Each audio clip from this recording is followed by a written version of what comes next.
Welcome back to my channel learning continuous. ఒక సన్నివేశం చెప్తా అండి. ఒక మనిషి రోడ్డు మీద యాక్సిడెంట్ అయ్యి గిలగిల కొట్టుకుంటూ ఉంటాడు రక్తపు మడుగులో. చుట్టూ ఉన్న వాళ్ళు వీడియోలు తీస్తూ, ఫోటోలు తీస్తూ, ఏదో కొంతమంది సహాయం చేసినట్టు నటిస్తూ, సహాయం చేయకుండా ఉండి, మనకెందుకులే అనవసరంగా మనం టచ్ చేస్తే మనకి ఈ పోలీస్ కేసు, ఈ గొడవ ఇదంతా మనకెందుకని అట్లా చూస్తూ ఉంటారు. హెల్ప్ చేయకుండా, సహాయం చేసే స్థితిలో ఉండి కూడా సహాయం చేయరు. అప్పుడు ఈ యాక్సిడెంట్ అయిన వ్యక్తి ఏమనుకుంటాడు మనసులో?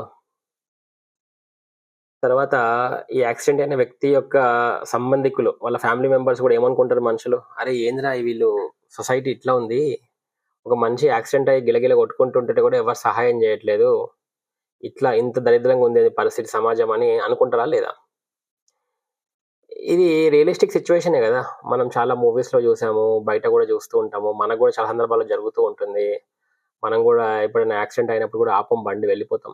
అవునా కదా? For what ever reasons. Help చేయాలని కాదు, కానీ హెల్ప్ చేయకూడదని కాదు, కానీ ఆ టైంలో నువ్వు ఎమర్జెన్సీలో ఉంటావు, ఏదో ఎగ్జామ్ ఏదో ఉంటుంది, ఏదో ఒకటి ఉంటుంది. సో నీ రీజన్స్ అంటూ నీకు ఉంటాయి. అవునా కదా? కొన్ని సందర్భాలలో నీకు హెల్ప్ చేసే స్థితిలో కూడా ఉంటావు, కానీ చేయవు. ఎందుకులే మనకు గొడవ అని చెయ్యం. అయితే సీన్ కట్ చేస్తే ఇప్పుడు ఇంకొక సీన్ చెప్తా, రివర్స్ చెప్దాం. Reverse, everything gets swapped here. క్యారెక్టర్స్ని స్వాప్ చేద్దాం, అటు నుంచి ఇటు నుంచి అటు చేద్దాం. నువ్వు ఇటువైపు ఉన్నావు, నువ్వేమో ఇటువైపు ఉండి చూస్తూ ఉన్నావు. సొసైటీని యాక్సిడెంట్ అయిన దాంట్లో వేద్దాం. అంటే ఏంటిది? సొసైటీని యాక్సిడెంట్ అయిన దాంట్లో వేద్దామంటే ఇక్కడ వ్యక్తే కాదు, ఇక్కడ నువ్వు ఇటువైపు నుంచి చూస్తూ ఉన్నావు, నీకు చేసే కేపబిలిటీ, శక్తి, సత్తా, రిసోర్సెస్ అన్నీ ఉన్నాయి నీకు. సొసైటీలో చాలా సందర్భాలలో ఏదో ఒక దగ్గర నీ హెల్ప్ అవసరం ఉంది, అయినా కానీ మనం చెయ్యము అనేది నా ఉద్దేశం, చెప్పే ఉద్దేశం.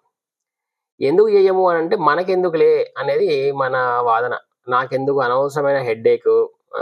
ఇప్పుడు మన కాలనీలో డ్రైనేజ్ పొంగి పొర్లుతూ ఉంటుంది, మనం ఫోన్ చేయం, ఎవడో చేస్తాడు, మన కాలనీ ప్రెసిడెంట్ చేస్తాడు అనుకుంటాం.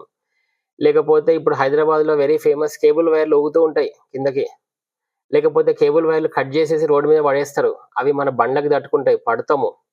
కానీ మనం ఎప్పుడు కూడా ఆ కేబుల్ వైరే కదా అని జరపం మనం. ఒక డ్రైనేజ్ ఫ్లో అయినా కానీ చెయ్యము. ఒకవేళ ఒక గుంత ఉండి డ్రైనేజ్ మ్యాన్ హోల్ ఓపెన్ ఉన్నా కానీ మనం అక్కడ ఆగి ఒక చెట్టు కూడా పెట్టాం. అవునా కదా? ఎందుకు పెట్టామంటే అది మన డ్యూటీ కాదనుకుంటాం కాబట్టి. మన డ్యూటీ కాదు, నాకేం సంబంధం అని, నా పని నాకుంది, ఇప్పుడు ఆ కేబుల్ వైర్లు నేనెందుకు తీయాలి, నా పని కాదు కదా, లేకపోతే నేనెందుకు వాడికి ఫోన్ చేయాలి, డ్రైనేజ్ వాడికి ఫోన్ చేసి, శానిటేషన్ వాళ్ళకి నేనెందుకు ఫోన్ చేయాలి, మా కాలనీ ప్రెసిడెంట్ చేస్తారు కదా అని ఇట్లా మనము చేసే స్థితిలో ఉన్నా కానీ మనం చేయమండి చాలా సందర్భాలలో. ఇది మనం ఒప్పుకోవాల్సిన వాస్తవం. ఇది అందరికీ తెలిసిన విషయమే. అవునా కదా? అయితే ఎందుకు ఇదంతా చెప్పాల్సి వచ్చింది అని అంటే, నేను ఏమంటున్నా అంటే, నా ఉద్దేశం ఏంటంటే, మనము చేయగలిగే స్థితిలో ఉన్నప్పుడు చేస్తే చాలా బాగుంటుంది. ఎందుకు? వెరీ సింపుల్ రీజన్, మనం కూడా సొసైటీ నుంచి చాలా తీసుకుంటున్నాం. అవునా? తీసుకోవట్లేదా? ఒక ఉదాహరణ చెప్పనా? మీరు బండి సైడ్ స్టాండ్ వేసి పోండి, సైడ్ స్టాండ్ ఓపెన్ చేసి మీరు ఒక రౌండ్ వేసి రండి, అంతే 1 కిలోమీటరు. మీకు అట్లీస్ట్ ఒక 5 మంది అన్న సార్ సైడ్ స్టాండ్ అని చెప్తారు. అది హెల్ప్ కాదా? హెల్పా కాదా?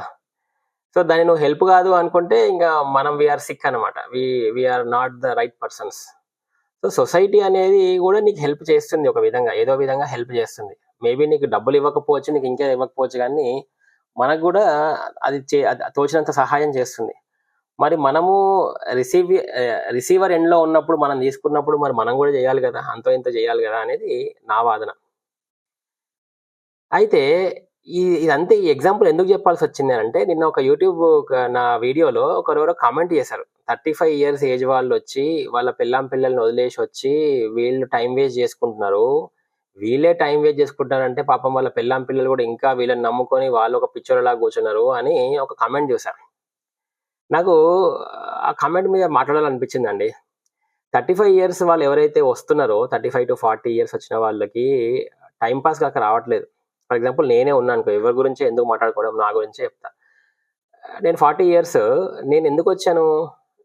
నాకు 18 years ఆఫ్ సాఫ్ట్వేర్ ఎక్స్పీరియన్స్ ఉండి, నేను అమెరికా నుంచి వచ్చి నేను ఏదో ప్రయత్నం చేస్తున్నా అంటే దాని అర్థము నన్నేమి జాబ్‌లో నుంచి వెళ్ళగొట్టేయలేదు గదా! నాకు సాఫ్ట్‌వేర్ జాబ్ లేదు. నేను మెంటల్ రిటార్డెడ్ పర్సన్ గాదు. నేనేదో టైమ్ పాస్ కోసం జేయట్లేదు గదా! So, I wanted to do something. I wanted to do contribute to the society. అట్లనే నాలాగా గూడా చాలా మందున్నారు. చాలా మంది మంచి మంచి హోదాలో ఉన్నవాళ్ళు ఇన్స్‌పెక్టర్స్ గానీ, లేకపోతే టీచర్స్ గానీ, జర్నలిస్ట్‌లు గానీ చాలా మందున్నారు. వాళ్ళందరూ గూడా వాళ్ళ పరిధిలో వాళ్ళు సహాయాలు చేస్తూ ఉన్నారు. కానీ అంతకంటే బెటర్ పొజిషన్ అందుకోవాలనుకోవడం తప్పు గాదు గదా! ఒక ఎమ్మెల్యే సీఎం అవ్వాలనుకుంటాడు. ఒక సీఎం పీఎం అవ్వాలనుకుంటాడు.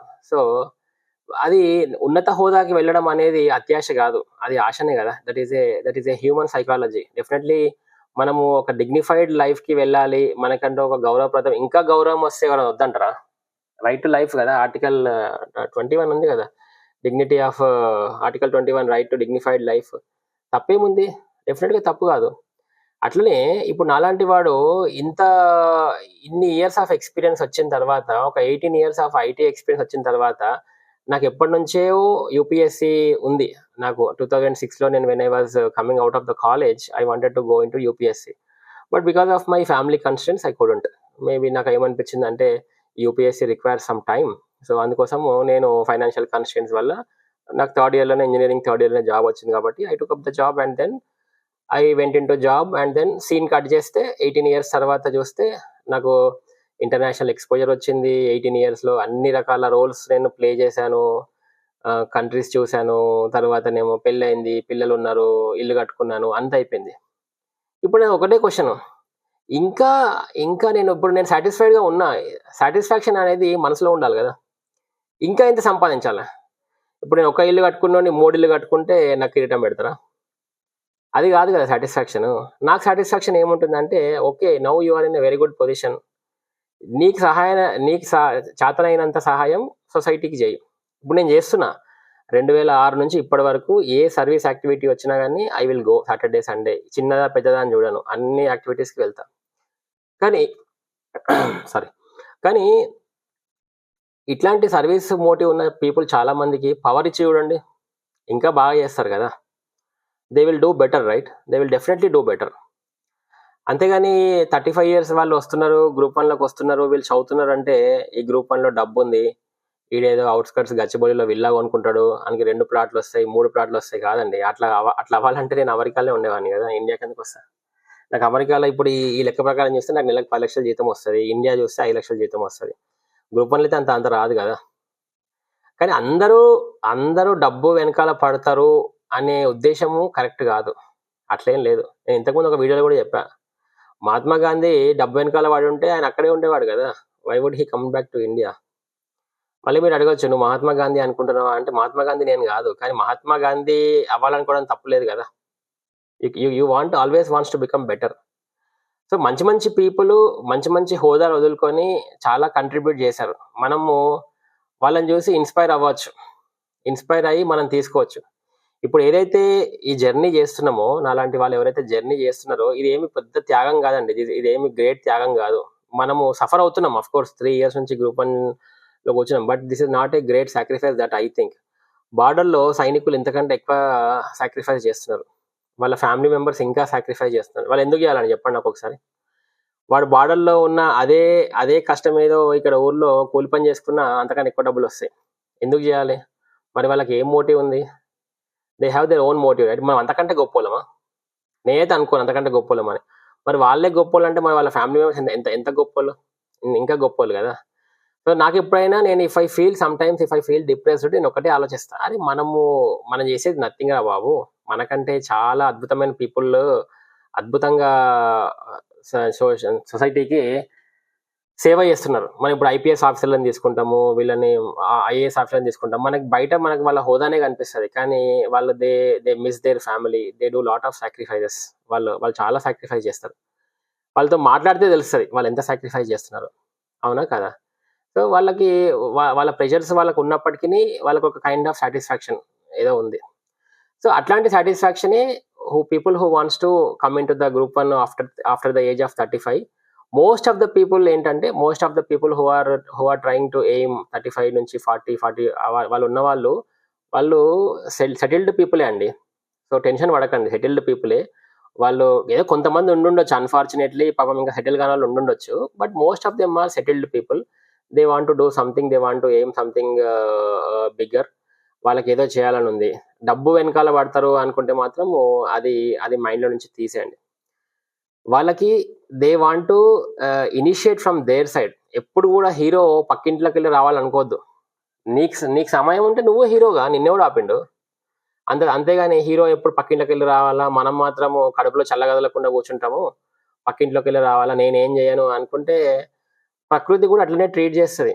నువ్వు సొసైటీకి ఏ విధమైన యాటిట్యూడ్ చూపిస్తున్నావో సొసైటీ కూడా తెలియకుండానే మనకు అదే విధమైన ఆన్సర్స్ ఇస్తుంది. సో అది కరెక్ట్ కాదండి. ఇప్పుడు మనము డెఫినెట్గా that is not the right way of living. So ఎక్కడ నీకు అవసరం, ఎక్కడ నీకు చేయగలిగే స్థితిలో ఉన్నా కానీ వీ హ్యావ్ టు కంట్రిబ్యూట్. అప్పుడే మనకి బాగుంటుంది. అయితే ఇప్పుడు మీరు అడగొచ్చు, మరి గ్రూప్ 1 3 ఏళ్ళు అయింది కదా, మరి ఇంకా అంటే ఇంకా పెట్టిన అనుకో, ఫర్ ఎగ్జాంపుల్ ఎన్ని కోర్టు కేసులు నడుస్తున్నాయి. ఇప్పుడు గ్రూప్ 1 అనేది బంగారు కత్తి అని చెప్పి మెడగోసుకుంటామా? ఇక ఇప్పుడు 3 సార్లు రాసినాం, బై మిస్టేక్ 4th టైం అయింది అనుకో ప్రిలిమ్స్, నేనైతే రాయా, థ్యాంక్ యూ చెప్పేస్తా. ఎందుకంటే అది కరెక్ట్ కాదు కూడా. అది మంచిదే, అది అది అది కత్తి బంగారు కత్తి అని చెప్పి మెడగోసుకోలేం కదా. ఇది అట్లనే ఉంది పరిస్థితి. వాళ్ళ ఉద్దేశం ఏముందో తెలియదు కానీ మనలాంటి ఆలోచించే వ్యక్తులు కానీ ఒక సొసైటీకి ఏదో చేద్దాం అనుకున్న వాళ్ళకి ఇబ్బంది కలిగిస్తున్నారు. ఇబ్బంది కలిగిస్తే ఏం చేస్తాము? మనం ఇట్లాంటి వీడియోలు చేసుకుంటాము, లేకపోతే ఏదైనా మాట్లాడతాము ఏదైనా సమావేశంలో, తర్వాత ఎవడు పనాడు చేసుకుంటాడు. నేను I will go back to my software, I will go back to America. ఏమవుతుంది? మీరే ఒక మంచి వ్యక్తిని పోగొట్టుకున్నట్టు అవుతుంది కదా. అదే దానికి ఆన్సర్ ఏమంటాం? దానికి ఏం చేయలేం కదా. నేను ఒక్కడే కాదు, అందరు నాలాంటి వాళ్ళు చాలా మంది ఉంటారు కదా, వాళ్ళ గురించి మాట్లాడుతున్నాను అనమాట అందరు. సో ఇది టీజీపీఎస్సీ థింక్ చేయాలండి. ఇంతమంది లేటర్ స్టేజ్లో కూడా వచ్చి ఏదో చేయాలనుకుంటున్నారు, కష్టపడుతున్నారు. ఇప్పుడు వీళ్ళు ఎక్కడ కూడా ఇల్లీగల్ యాక్టివిటీస్ ఏం చేయట్లేదు కదా. నాలాంటి వాళ్ళు అంత లేట్గా వచ్చినా కానీ క్లాసెస్కి వెళ్ళి విని సబ్జెక్ట్ మొత్తం చదివి, ఇప్పుడు 38 yearsలో సబ్జెక్ట్ మొత్తం చదివి ఎప్పుడో 20 ఏళ్ళ క్రితం రాసిన స్కూల్లో ఎగ్జామ్స్ మళ్ళీ సోషల్ టెక్స్ట్ బుక్ తీసి ప్రియాంబుల్ నుంచి స్టార్ట్ చేయాలంటే అంత ఆషమాషియా? ఒక డొమైన్లో 18 సంవత్సరాలు పనిచేసి ఇంకో డొమైన్కి వచ్చి నువ్వు చదవడం అంటే అంత ఇది కాదు. కానీ అయినా కానీ వాళ్ళు అంతా సాక్రిఫైస్ చేస్తున్నారంటే దాని వెనకాల ఉన్న ప్రయత్నాన్ని గుర్తించండి, దాని వెనకాల ఉన్న ఆబ్జెక్టివ్ని గుర్తించాలి తప్ప వీళ్ళకి ఏదో ఇక్కడ హోదా వస్తుంది, కార్ వస్తుంది, బంగ్లా వస్తుంది అని టీజీపీఎస్సీ అనుకోండి, లేకపోతే ఎవరైనా అట్లా అనుకుంటే ఇక మనం ఏం చేయలేం, వెళ్ళిపోతారు. ఇట్లాంటి people will go back to their works. Society ఇట్లనే ఉంటుంది. మళ్ళీ అదే సినిమాలు, అదే టీవీ, మళ్ళీ సొసైటీలో కరప్షన్ పెరిగిందంటాము. చేసేటోడేమో చేయనీయం, రానియము. మరి రానియకపోతే ఏమవుతుంది? మనుషులంతా పక్కకు జరిగిపోతే ఎవరు మిగులుతారు సిస్టంలో? స్క్రాపే కదా మిగిలేది. సో మరి స్క్రాప్ మిగిలినప్పుడు రిజల్ట్స్ కూడా స్క్రాప్ లాగానే ఉంటాయి కదా. సో మంచి వాళ్ళు ఎప్పుడు అంటే ఇట్లాంటి కష్టపడే వాళ్ళకి ఎప్పుడైనా అవకాశం ఇవ్వండి. కష్టపడే వాళ్ళు అందరూ ఉన్నారు, అన్ని ఏజెస్లో ఉన్నారు, స్టార్టింగ్ 21 years నుంచి 45 years వరకు. Government they themselves have given the 46 years వరకు ఇచ్చింది కదా. మరి ఇచ్చినప్పుడు గవర్నమెంట్ కూడా ఎగ్జామ్స్ మంచిగా కండక్ట్ చేస్తే వీళ్ళు కూడా మంచిగా సెలక్షన్ అవుతారు, వీళ్ళు కూడా సొసైటీకి మార్పు ఉంటుంది, అప్పుడు మనం కంపీట్ చేసుకోవచ్చు. అంతేగాని ఊరికే మన సోషో ఎకనామిక్ అవుట్లుక్లో రాసుకోవడానికి, లేకపోతే మన బడ్జెట్లో రాసుకోవడానికి తప్ప రియాలిటీ వస్తేనేమో అది అసలు సీనే లేదు. అక్కడ రాసేది ఒకటి, ఇక్కడ కనబడేది ఒకటి. మన budget Telangana socio economic outlook చదవండి, ఎంత బాగుంటుందో అసలు. మొత్తం నాకు అయితే నవ్వొస్తుంది అసలు చాలా చదివిన తర్వాత. నేనేం కామెంట్ చేయట్లే కానీ నెగిటివ్గా అట్లా అనిపిస్తుంది. సో అందులో మనకు కనబడేది అందులో రాసింది ఒకటి ఉంటుంది, బట్ రియాలిటీ ఇంకోటి ఉంటుందండి చాలా ఏరియాస్లో. మీరు చదివితే మీకు తెలుస్తుంది, చదవండి. అట్లా అంటున్నా. మరి మంచి ఆఫీసర్స్ కావాలి, మంచి మైండ్ సెట్ ఉన్న ఆఫీసర్స్ కావాలండి, మంచి మోటివ్స్ ఉన్న ఆఫీసర్స్ కావాలి మన సొసైటీకి. సో అది ఎప్పుడు వస్తుందంటే విత్ ఎక్స్పీరియన్స్ ఉంటే బెటర్. 21, 22లో వస్తే well and good, that is fine. But other డొమైన్స్లో ఉన్న వాళ్ళని కూడా వాళ్ళు కూడా వస్తున్నప్పుడు వాళ్ళని కూడా ఆహ్వానించడము, వాళ్ళ యొక్క ప్రయత్నాన్ని మనము గవర్నమెంట్ కానీ టీజీపీఎస్సీ కానీ గుర్తించడం కూడా చాలా ఇంపార్టెంట్ అని నేను అనుకుంటాను. అది నేను చెప్పదలుచుకుంది అనమాట ఈ వీడియోలో. ఇదే అండి సంగతి. Thank you very much for watching my video. This is సాహిత్య బొమ్మ సైనింగ్ ఆఫ్.